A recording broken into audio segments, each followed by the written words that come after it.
Olá, você está feliz? Eu sou Diego, seu mentor, e hoje eu estou aqui para falar sobre vida e espiritualidade. Sabe, uma coisa que eu tenho percebido à medida que os anos vão passando é que as pessoas elas olham para o passado e elas acham que o passado foi melhor do que os dias de hoje. É muito comum as pessoas dizer: "Ah, mas antes era muito melhor. Ah, mas o que eu vivi foi muito melhor. Ah, mas daquele jeito era muito melhor. Hoje tá tudo mudado, tá muito diferente." Não é assim? Na vida não é assim? Geralmente até a gente mesmo, às vezes se pega falando isso, dizendo: "Ah, não, no meu tempo era diferente. As crianças de antigamente era outra história." No passado, eu sou dos anos 90, eu não sei você, 88, tá, gente? Não sou dos anos 90, porque já me falaram isso uma vez. Diego, você não é de 90, você é de 88.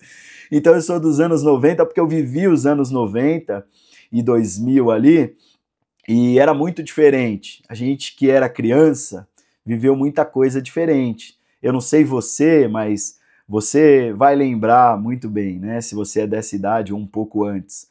Videocassete, brincar na rua. Eu tive carrinho de rolemã. Eu era uma das pessoas que ia nos ferro velhos para ver se conseguia rolemã, arrumar prego com o vizinho para fazer o carrinho, tábua de passar. Eu não sei você. Você é daqueles que pegava a tábua de passar lá e fazia um carrinho de rolemã? Porque ela já tinha aquele biquinho da frente, né? Ficava bem legal, eu gostava demais.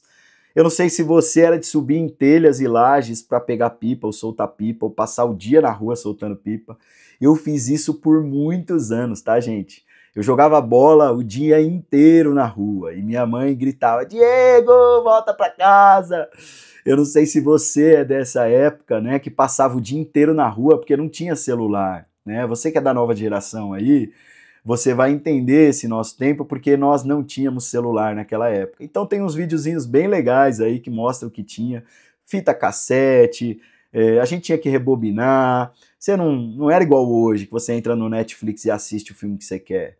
Não é que você entra lá no YouTube e vê o vídeo que você quer. A gente tinha que esperar para assistir o desenho que a gente gostava, né? Dragon Ball, Fantástico Mundo de Bob, Cavaleiros do Zodíaco. Você que gosta desses desenhos, dessas coisas antigas aí, vai lembrar disso, tá bom?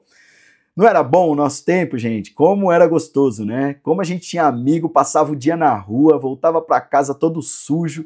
Eu arranquei o tampão do dedo do pé. Eu não sei se você arrancou. Comenta aí se você é dessa época e se você viveu isso. Se eu puxar um pouquinho mais para trás, a gente vai achar até coisas diferentes aí, né? Então, máquina de datilografar, tinha o curso de datilografia aí. Para quem é dos antigos vai lembrar. Então, comenta aí se você é da nossa época, que passava o dia na rua, brincava com os amigos e não tinha essa de celular e videogame o dia todo, tá bom?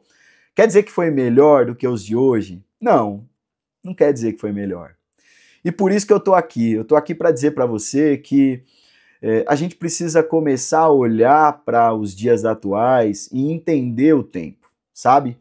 Se nós não entendermos esse tempo, a gente tem um problema muito grande. A gente pode ter um conflito muito grande de gerações, sabe?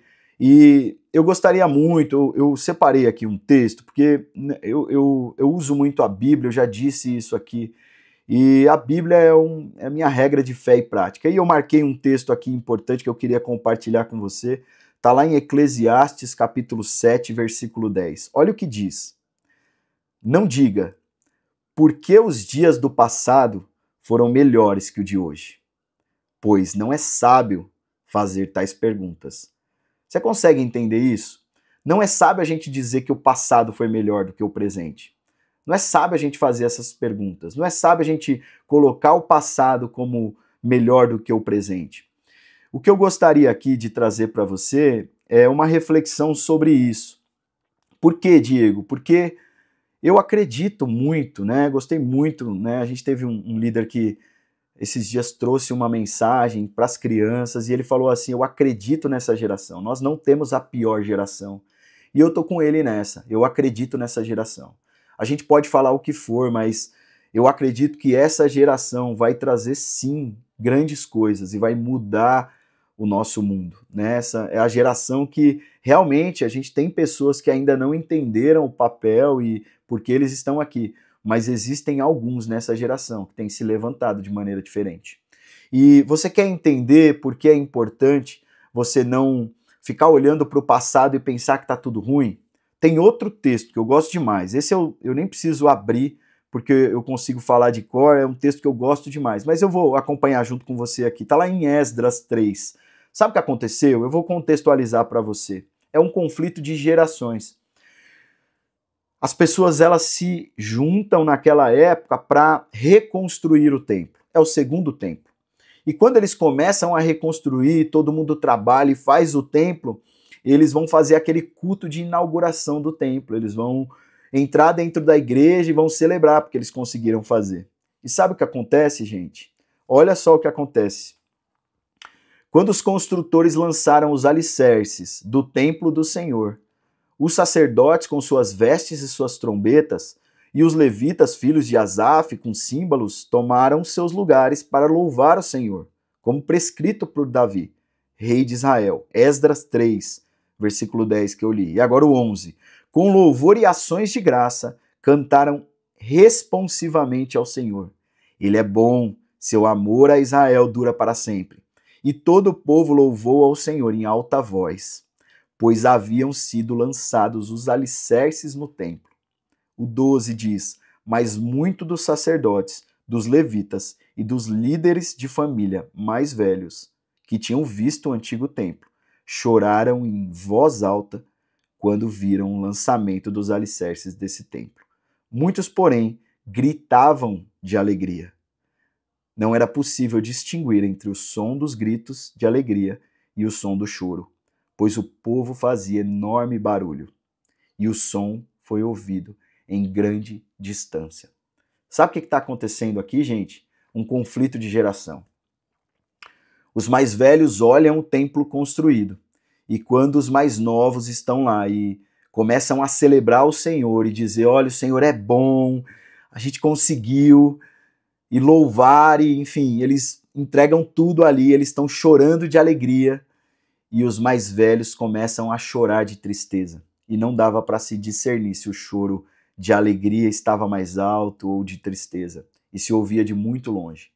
O que está acontecendo aqui é uma geração dos mais velhos que estão olhando para os mais novos, infelizmente, com um olhar de tristeza, com um olhar de uma nova geração que conseguiu construir um templo que não tem nada a ver com o templo anterior. Sabe por quê? Deixa eu contextualizar você. O primeiro templo é o templo de Salomão, é aquele templo perfeito, lindo, de ouro, resplandecente e maravilhoso. E quando eles veem que todos se esforçam e constroem aquele templo de madeira, eles veem que o valor que o templo primeiro tinha está muito longe do segundo. Então eles ficam muito tristes. Não é igual, não é como na nossa época. O templo podia ser muito melhor e muito mais bonito. Olha o que a gente viveu naquela época. Olha o templo maravilhoso que foi feito para o Senhor. Claro, isso é o zelo, é o excesso de zelo. Quando você faz isso, você, infelizmente, você afeta toda uma geração nova.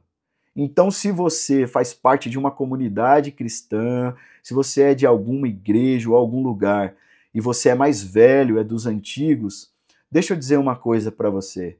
O que a gente quer nessa nova geração é que você abençoe essa geração que vem. E independentemente de ser um templo lindo e maravilhoso como era no passado, independentemente das ações e atitudes dessa nova geração, serem iguais às atitudes do passado. A gente gostaria muito que você abençoasse essas gerações que vêm e não se entristecessem com eles. Porque pode ser que para você foi muito melhor, mas para essa nova geração os tempos são diferentes. Sabe, Eclesiastes 3 vai dizer que existe um tempo e um modo para um propósito. O que isso quer dizer? Quer dizer que Deus tem uma forma de agir. Ele tem um tempo e uma maneira para um propósito específico. Pode ser que na nossa época mais passada nós vivemos algo com Deus de um modo diferente, porque ele tinha um propósito para aquela geração. Hoje, Deus tem um modo de atuar, porque o tempo é diferente e o propósito dele é diferente. Você precisa entender isso para você abençoar as pessoas que vêm a partir da sua geração. Eu quero muito que as minhas filhas, eu quero muito que essa geração seja realmente a melhor geração que teve. Eu não quero que as pessoas olhem para essa geração como uma geração caída, perdida e fraca. Eu quero que você olhe para essa geração como uma geração forte, que vai construir grandes coisas. Como a gente leu aqui, foram eles que construíram os alicerces. Essa geração talvez vai construir algo em cima dos alicerces que foram criados no passado por você que é mais velho. Tá bom? Nós construímos os fundamentos. Fundamento é algo que não se vê, para que algo que se vê seja brilhante. Um prédio é construído com os fundamentos que não são vistos, mas é ele que brilha lá em cima, porque os fundamentos foram colocados. Então, tenha isso no seu coração, abençoe a próxima geração e não fique vivendo no passado, porque o futuro é muito bom. Deus tem grandes coisas para fazer na sua vida. Beleza? Grande abraço, continue feliz, tamo junto.